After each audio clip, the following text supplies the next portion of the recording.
Устаз мени болуп койгон эле жакында.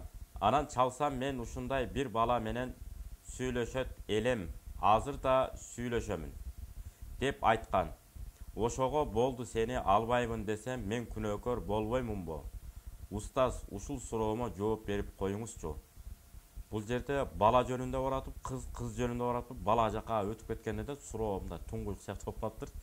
Эң негизгиси кыз менен бала эгерде сөйкө салынып убадаланган болсо, анда турмуш жолуна чыгыш керек болот. Эгерде андай убада кылына элек болсо, Асаду Заужайн деген китепте келет. Эң негизгиси кызды бала толук кандуу жактырып бүтмөйүнчө бала менен кызды жолуктурган жакшы эмес деп.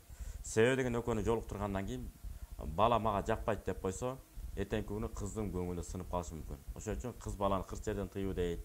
Бул жерден аябуу мааниде. Камап алып иш жака чыгарбай, мындай чектеп эчтекени көрсөтпөй, үйдө камап отуруп чоңойткула деген мааниде эмес. Тескерисинче бул жерде кызды аягыла, этияттагыла деген мааниде айтылган.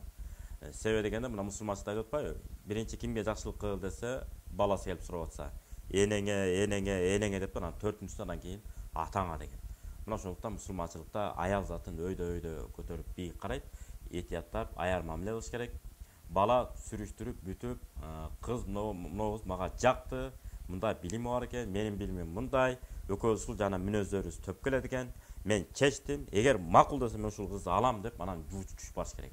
Ошондон кийин кыз менен баланы сүйлөштүрсө, эгер кыз макул болсо турмуштарын уланта берет, эгер кыз макул эмесмин десе дагы, бала албетте таарынат, капа болот. Бирок баягы кыздын көңүлү сынгандай, баланын көңүлү сынбайт. Кудай буйрса анткени балдарга тандоо мүмкүнчүлүгү кенен. Ал эми кыздарга тандоо мүмкүнчүлүгү жок экен. Баланчанын баласы мага жагат, ошого мени сүйлөшүп бербейсиңер, барып жуучуп түшпөйсүңөр деп айтпайт экен да, мүмкүн эмес экен.